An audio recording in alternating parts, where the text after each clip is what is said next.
for Right, let's continue our markets conversation now and bring in Eva Ados, COO of ER Shares. Eva, always good to see you. I want to start with just what you're seeing this week. There's been a lot of ups and downs to the extreme for the market. Where do you think market sentiment is at the moment? Well, we saw market sentiment lower this year. In fact, it's about 20% lower than what we saw 2 years ago. Pricing is up 1.8%. However, that adjusted to inflation of 3 to 5%, it's actually flat to slightly negative. And we think what we should be concentrating on is pricing, because that shows us what people actually do. And when it comes to the sentiment, what matters here is where was the survey done, which state. We saw a lot of migration during COVID that pushed prices higher in certain states. That affects the sentiment. Also, when was the survey done? Was it done during the Afghanistan issues? Because that would have had affected it too. So it all comes down to spending, and we think that 1.8% increase is what the key number here. I want to hone in on inflation, which continues to be a hot topic for investors. We got that August Consumer Price Index report, which showed that inflation sort of cooled down, but still remained at elevated levels. We're still seeing problems with labor shortages and supply chains. Do you believe that inflation, like the Fed believes, that inflation is indeed transitory, or should investors and the Fed be a little more concerned here about inflation sticking around for longer? Well, that's the main question. When is it going to end, and if it's going to end? But what really concerns us is the low inventory levels that we are seeing.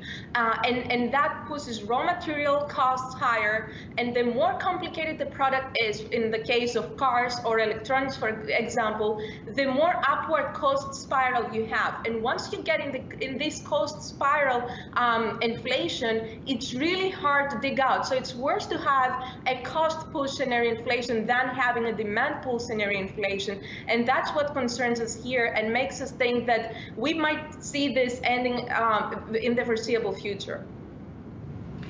What about the next catalyst for this market? I mean, is it going to be the Federal Reserve tapering those bond asset purchases here in the fourth quarter? Is it going to be fourth quarter earnings? To your mind, what's the next leg up or down for this market? We are concerned with earnings.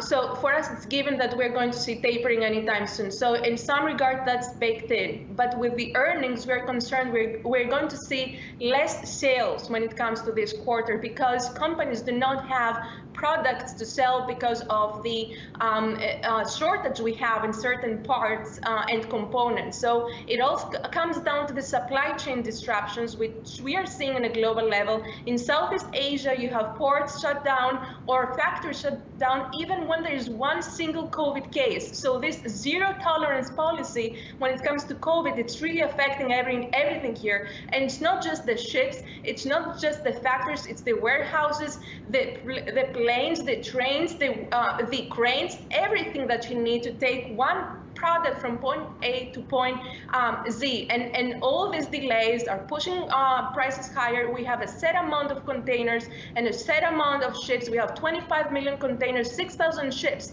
85% of this volume is controlled by only 10 companies. So you also have here oligopolistic pricing kicking in, pushing higher prices even higher. So on the one hand, you have your costs going higher by product, manufacturing cost by product, and you don't have the raw materials to make new products to meet the demand that you're getting.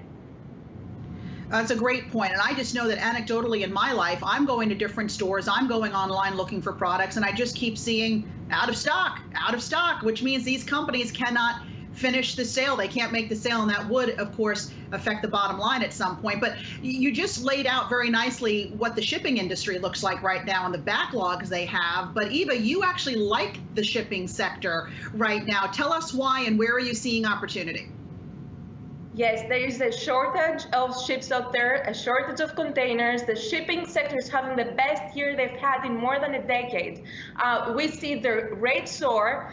They used to pay $2,000 by container. Now people pay $25,000 for containers. This is unseen for the last decade. And we don't see this ending anytime soon. As long as you have the zero tolerance policies across Southeast Asia, that's going to benefit the shipping sector even more. We see them also priced at a very good price. Their market cap to forward revenue is on average 4 times, which is very low compared to what we're seeing now in the markets. We think it's a very good place to be right now. All right, I also want to be able to share one of your stock picks with our viewers. You like Palantir, Peter Thiel's company. Tell us why. We think it's going to get a healthy slice of the infrastructure bill. There is no better company that I think that's going to benefit more when it comes to defense and the infrastructure bill. And that's because they have an extensive counter-terrorism platform, and they serve the intelligence community. They are also growing by 47% on a year-over-year basis. We're expecting them to double their customers this year. It's a very high growth, and it's also demonstrated by the fact that the markets in September were soft, but this company is about 8 to 9% up for the month. And before we let you go, Eva, just tell us the one thing you're doing in portfolios right now to defend or protect against rising inflation. We think having a diverse portfolio right now is key. So we do maintain our positions in tech.